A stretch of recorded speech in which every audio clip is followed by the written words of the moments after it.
Good evening and welcome to this week's edition of Faith to Faith.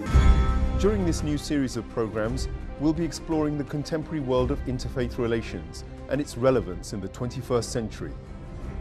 And we ask the big questions. Is peaceful coexistence really achievable when all faiths claim to have the truth? Why are sectarian conflicts between people of the same faiths so acrimonious? And is there an increasing secular militancy against faith-based lifestyles? We will look at the rise of so-called fundamentalist approaches to faith and investigate their impact on current perceptions of religion. We will also scrutinize the role of faith institutions, the media, the state, and corporations in shaping civil society's notion of what religion is. In a world which is both increasingly competitive and materialistic, and where resources are diminishing rapidly with rising economic uncertainty and no sign of reduction in poverty, how is faith taking on the challenge of dealing with the root causes of these problems? What are faith institutions doing about, say for instance, the continued exploitation and destruction of the environment?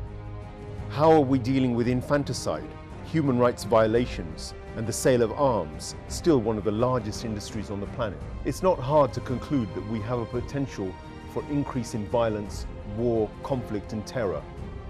Is there a role for interfaith activism on the world stage? The Interfaith Network for the UK says its way of working is firmly based on the principle that dialogue and cooperation can only prosper if they are rooted in respectful relationships which don't blur or undermine the distinctiveness of different religious traditions. And how do we do this in a Western world that is struggling to find its own identity whilst trying to understand the plethora of new faiths that have arrived in such large numbers over the past half-century or so?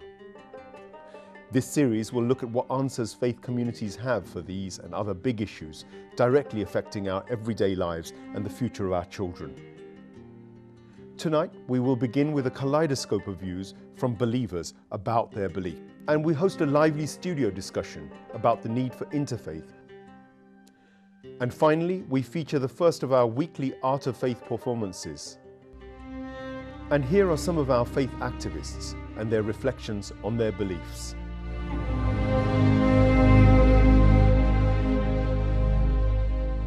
We believe in one God and we say so over and over, and we wear symbols on our arms and we wear fringes on our garments. All of these are symbolic to show that we believe in one God in heaven. The most important value is to me, is love.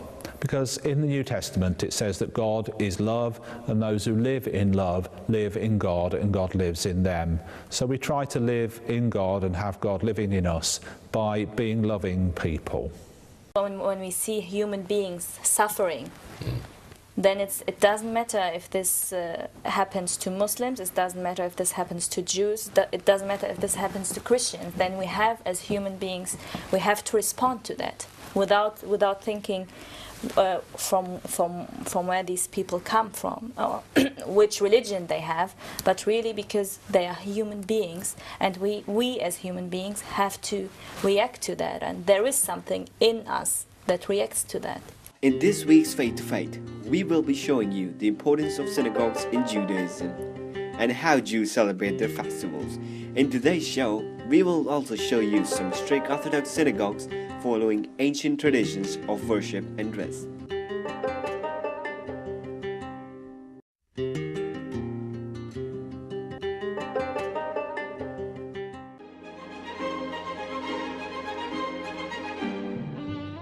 Hello and welcome. My name is Mohsin Abbas. I'm going to host a discussion today about interfaith commonality and particularly Abrahamic faiths. Should people from the Abrahamic faiths have anything in common? Do they have anything in common? I have three excellent guests with me today. My name is Esma Zoliman and I'm a Muslim. And I'm Clive Lawton and I'm a Jew. And I'm David Heath and I'm a Christian. Okay, starting off with you, Clive. Is it necessary for Abrahamic faiths to have and explore commonality? Well, the very fact that you use this word Abrahamic, which says that we've all got Abraham in common. So it would be easy to say, yes, we've got things in common, and of course we have. We share the same characters in our stories. But what's interesting to me is that we have different ways of understanding him. So that becomes a much more interesting conversation than just, oh yes, I agree, so do you, I agree. You know, what else is there to say? But when you've got something to disagree about, then it becomes really interesting. Then you really meet somebody and talk to somebody else. I prefer that. One of the things we love about Abraham in the Jewish tradition is that he argues with God. In our book, in the Torah, in the Bible, he argues with God. Well, I think that that's something Muslims might find much less interesting about Abraham. That's not a Muslim understanding. Asma, what do you think about having things in common with particularly people of the monotheistic faiths? I think this is something very crucial, that we acknowledge the fact that we have similarities, because often people tend to divide us into different communities, and these divisions can create a lot of negative aspects and a lot of negative attitudes. And I think that we have, it's okay to have differences, that there is no problem with that, because if we were all the same, it would also be a little bit boring. But still, we have to talk about our commonalities. We have to share our commonalities, and we have to emphasize our commonalities, because otherwise, we could be in a very dangerous situation. We are in a very dangerous situation. You would say we are. Well, I mean, in between, you know, when you look what America's gone and done in the Middle East, and, you know, I mean, we are in a difficult, very difficult situation. So, I mean, I think the more that we can come to an understanding of what's really going on, the better for everybody. Yeah, because the first thing we see when we see someone who is different, or the first feeling we have, could be fear. Could be we are not used to this difference, and we need to know more about this other. Suddenly there is someone who is different than I have been raised up, who is different than my family, who is different than my neighbors. So, and the first reaction could be a little bit fearful and like from a distance. But the second step, and that's what we are talking about, is to approach the other. And as you said, I also think that this is something that is missing today. I think governments want us to hate each other, that we're encouraged to hate each other. And then when you look in the Arab Spring, what happened, as soon as the governments went and the people were just on the street, the Muslims surrounded a Christian church. And, you know, the Christians surrounded the Muslims when they were praying. I think people want to get on, but we're not allowed to, because governments want one lot of people to hate another lot of people, and they can control us. So quite often things are more complicated than just simply people getting on. There can be factors, maybe people are suffering from poverty or ignorance. So this idea of lack of knowledge in creating difference. Clive, can you take up the gauntlet on? Well, I'm not sure that I agree with David about, you know, governments want us to. I mean, I think obviously sometimes they do. We know governments go to war and they make lead one country to fight another country or whatever. But I mean, if you just think about, remembering back to my own school days, in school, kids get into groups. They turn on individuals. They bully, don't they? And that's famous. And they bully people for the most trivial of reasons, that they don't like the way they speak, or they're a bit different or something. So it seems to me really important that yes, we must find out about commonalities and what we've got in common, and I think all three of our religions argue for the essential humanity of human beings. That's a common thing. And it says in the Bible that human beings are created in the image of God. So we have a right to a basic dignity. We're human, we have a right. Doesn't matter how different we are, doesn't matter if we've got one leg or two, doesn't matter if we're black or white or tall or short or stupid or clever or anything. We're just human. Yeah, but and that's that. But Clive, listen, when we wanted to use, you know, Muslims to fight Russia, they were the brave Mujahideen fighters, and we're all great friends. And suddenly it's all turned around, and now they're the cowardly Taliban who leave roadside bombs, even though we're bombing them from drone planes. You know, I mean, it's all a matter of how language is used by the people in control to make us think one thing. And I would say to kids, think outside the box. Think, you know, who's a coward in this situation? What's really going on? You know, not just take what the government. I mean, look at Tony Blair. You know, he admits now that he lied about the 45-minute warning. You know, yes, I had to lie because I wanted to do something else. They lie. They don't tell us what's going on, and I think they like the fact, they like the divisions. David, just drawing things to personal accounts. I mean, what really fascinates me is that in the playground, kids have conflicts. And I really want to explore some personal anecdotes or examples that you guys would have had from your youth or from children that you've had, and how one deals with that. And how do you think youngsters can cope with the other? Well, I remember I grew up in the middle of the last century, the 1950s in West London. It may be hard to imagine now, but West London was all white and British and so on. And in my primary school, there were, I think, 2 Jews who were very odd, exotic creatures. And then a black boy arrived. It was tremendously exciting. We'd never seen a real black person before. It was kind of odd, you know, what does it look like? What does it feel like? And so on. And I came home to my parents, and I full of excitement, you know, we've got a black boy in our class. And my dad said to me, "Did you make friends with him?" And I said, "Well, he's only just arrived. I mean," he said, "Clive, you must make friends with him." And I said, "Why?" He said, "You're a Jew, Clive. You know what it's like to be different. Imagine what it's like to feel different all the time. You must go and make friends with him tomorrow. You're a Jew, you must." I remember that very, very strongly as a sort of fundamental responsibility, minority to minority. You know, that in a way, Jews have often sort of, you know, they blaze the trail of the first minority in, as it were.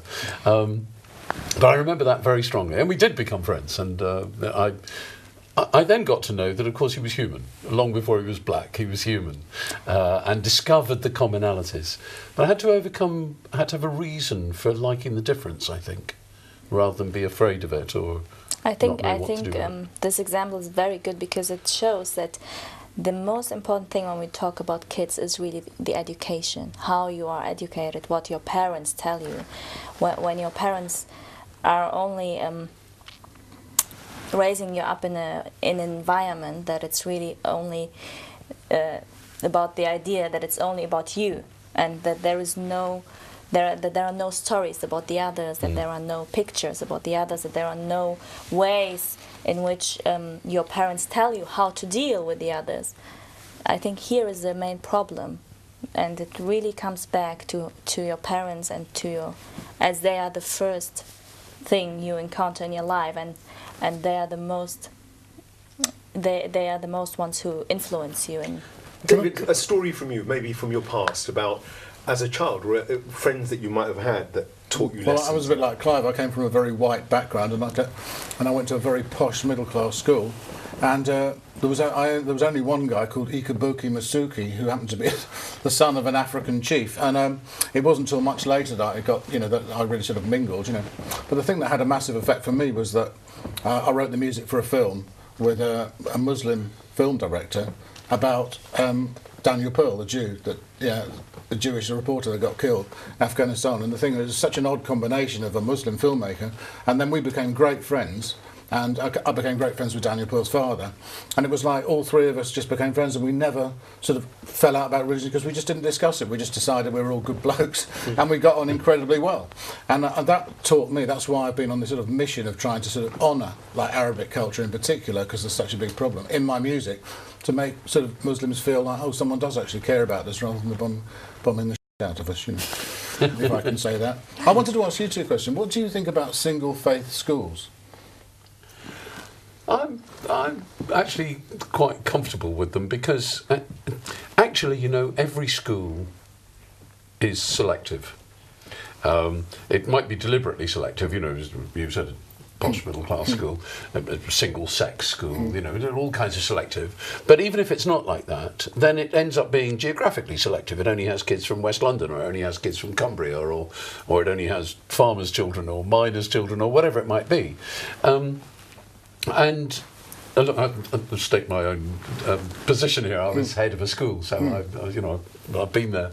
But it seems to me that what schools must do is that they must figure out who's not here And how do we educate our children to manage the fact that they're not here? So pretty well every rural school will take their kids to London for a day because you should see what the capital's like, you know.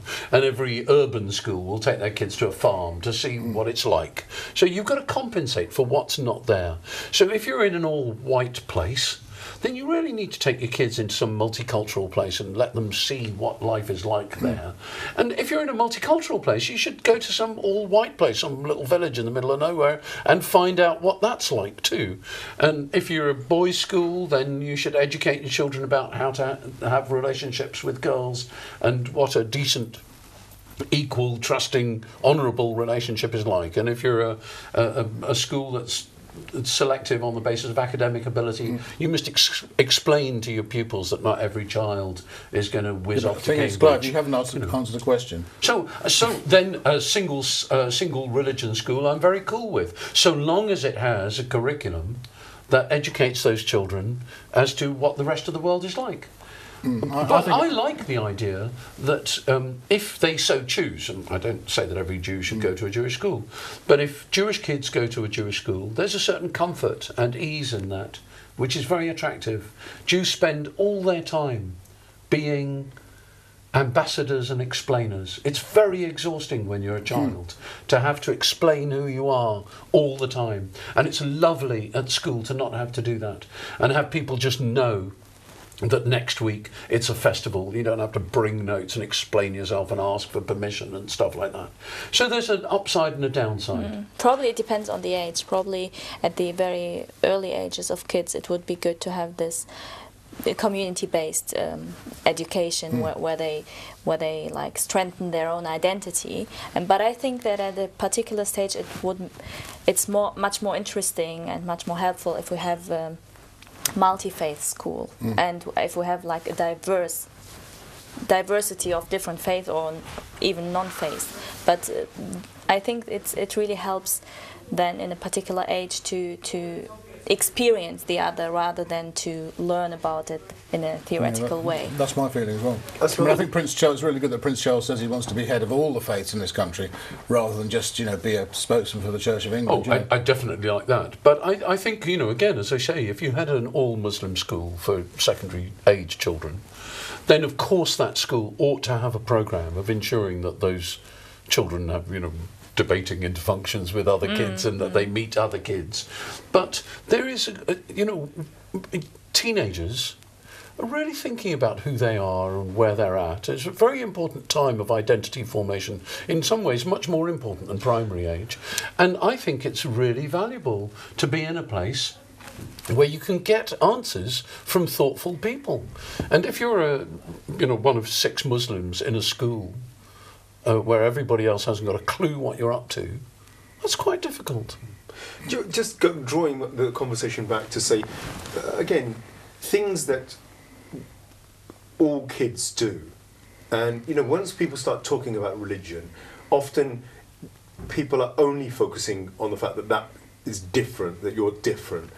I think, is it important to remind ourselves, and for kids to perhaps also remind themselves or realise that actually those standard things about going to the cinema, celebrating, having fun, these things are done maybe in different ways, but nonetheless are done by all.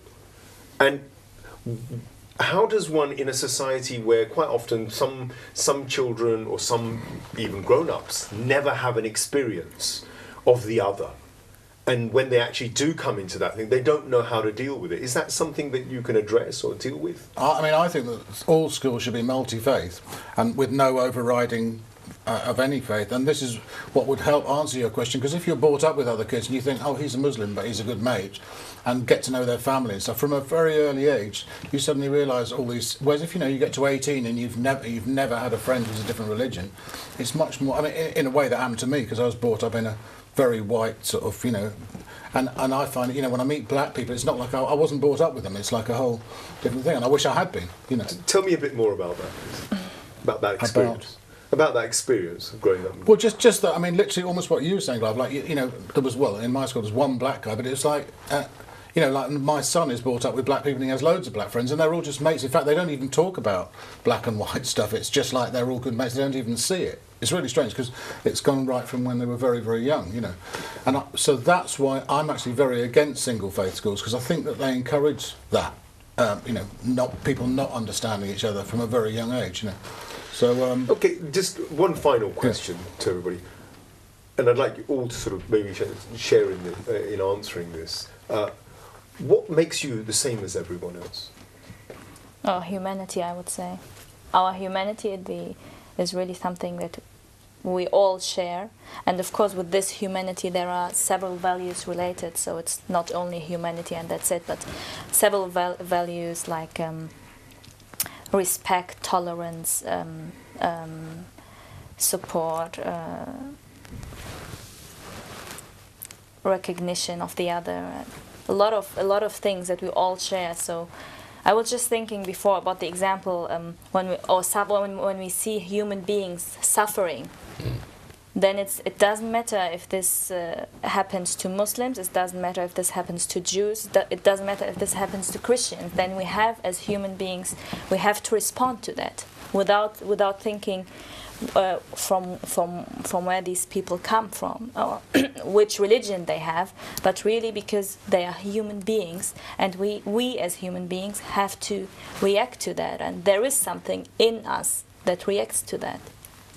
Yes, I was going to say, before you said that, love and compassion, that human beings have relationships, and I think every kind of human being everywhere in the world broadly understands the idea, for example, of a parent caring for their child, of a child responding to their parent, and that builds out. I think actually, interestingly, in parts of Britain we've rather lost touch of some of those extended family feelings. You know, the little nuclear family, a couple of people living in a flat together. But that idea of relationship, compassion, and I would certainly want to argue the intrinsic dignity of every human being, that it doesn't matter what they're like, what they're about, what they can do, that human beings, from my religious perspective, created in the image of God, it doesn't matter what they can do, or indeed even if you vehemently disagree with them, and even if you end up fighting a war with them, they still have some basic human rights because they're created in the image of God. That's universal. And finally, David? Well, I think that we're all sort of expressions of consciousness, that we're all expressions of God, and that we're all religions and all people are equal. And so I see these two as brother and sister, not as sort of different religions. So and the way you've been talking is kind of sounds like the same thing. Yeah. So we're all in agreement about basic human dignity and families and trying to look after each other. And I'd like to extend that to all religions. Thank you very much, everybody. Thank you for your contributions, and on what's a subject we could go on, and it's how long is a ball of string, to be honest. But thank you for your efforts in trying to clarify. The importance of synagogue to Judaism is that it is not only a communal meeting place and a place of prayer and a place of study, but it's also a place where you socialise, where you meet people, where people take you into their own families, not only their communal families, but literally into their own homes, where there's invitations to make sure that you're well taken care of, that as much as you may be outside of your own community, you have immediately found a new community, for however brief that time may be, to be part of, and who envelop you and make you feel very much at home. If you go into a synagogue, you'll see that there's lots of stained glass often in the synagogues that can afford to do that, and they will have pictures often from the Bible, or they may have from a festival like Sukkot, where we have various symbols like the pomegranate. There will be various things like that which will symbolize Judaism. And there will be often, there was a synagogue I was in last week where there was a big stained glass which had two books, and it was basically about how education is very important to Jews and about justice. Those are two things which are two reoccurring themes in Judaism. In the time of Moses, whenever the people moved from place to place, the ark was the central feature.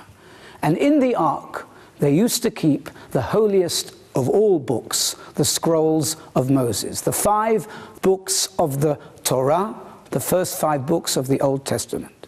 So the ark is the first of the objects which you will find in every synagogue around the world.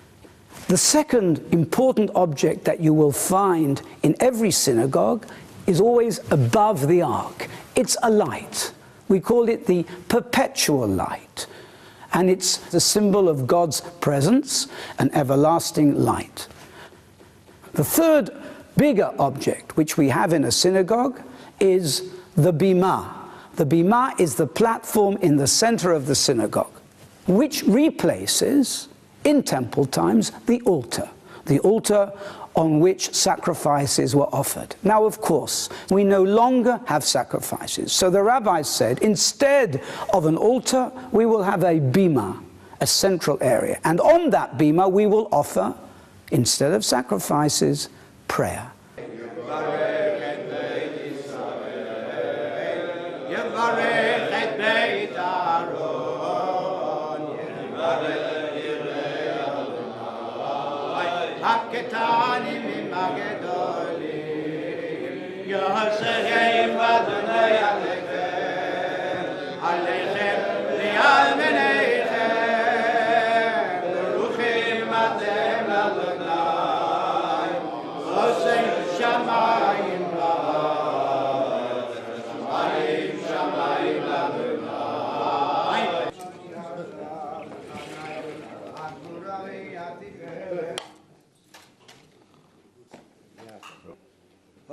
תמיד העשויה והשנאה לריח ניחוחי של אדוני ונזכור ומיתן לגבסה אחת בקודש הסייף נשא שכה לאדוני ואת הגבסה שלי תעשה בין ארבעים כמיחת וזאת התורה שסוף של לפני בני ישראל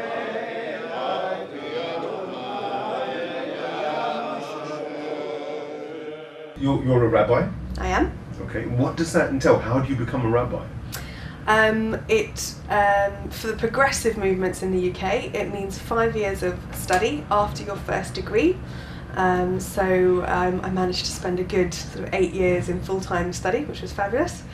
And the study ranges from things like pastoral care and academic studies to going to Israel for a year and practicing our Hebrew, learning different languages like Aramaic, studying texts, but also getting practical experience in communities and things like that. She was Jewish, and there was somebody who was a big help to the king. Do we know what the king's helper was called? The king's helper. What's your name? No, what's your name? Haman was the king's helper. He was the prime minister. There are lots of Jews who will come to synagogue week after week and don't really believe in God. So to call it a belief or a faith is quite a challenge, and they're no less Jewish than anyone else. I do believe in God, but actually I'm driven into what I do because of a desire to build community and to be with people and to help make a difference in people's lives. I grew up with only women rabbis in my community. I didn't know men could be rabbis till I was a teenager, but in traditional Judaism it is unusual. But in the progressive movements, which in America are the majority, it's certainly not unusual anymore. The first woman was actually made a rabbi in 1935 in Germany, but it was sort of forgotten about for many, many years because she was the only one, and she died in Auschwitz. And after that, there weren't any more women rabbis until the 1970s.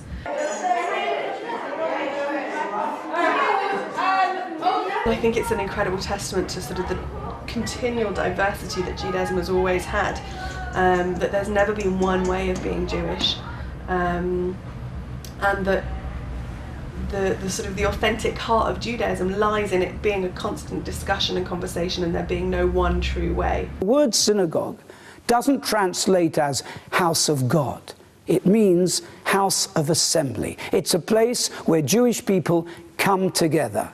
So we assemble for prayer, but then afterwards, and almost as important, we assemble in our synagogues and in our social halls for refreshment and social activity.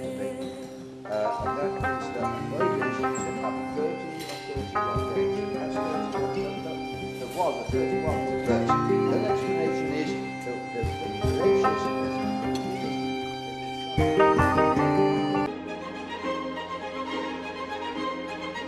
The Prophet Muhammad said that every community has its festivals.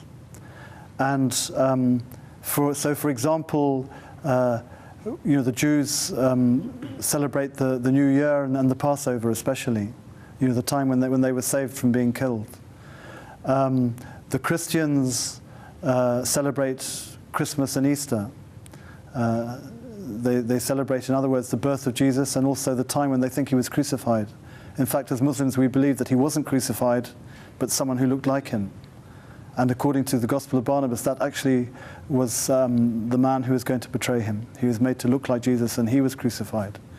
But for the Muslims, our two festivals are the festival at the end of Ramadan, which is called the Eid al-Fitr, and the festival which marks the climax of the pilgrimage, which is called the Eid al-Adha. And these are our two festivals.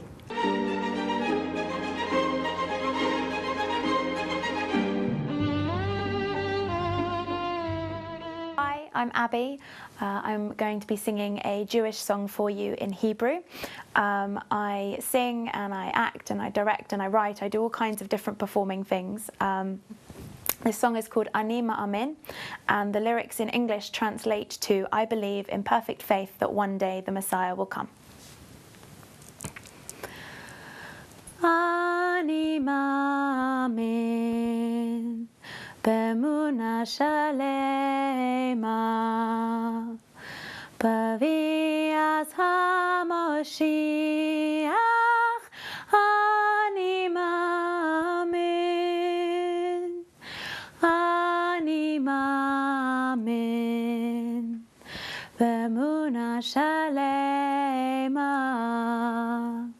B'vias HaMoshiach Ani Ma'amin V'af al pi she'yibmameh ya'im kozeh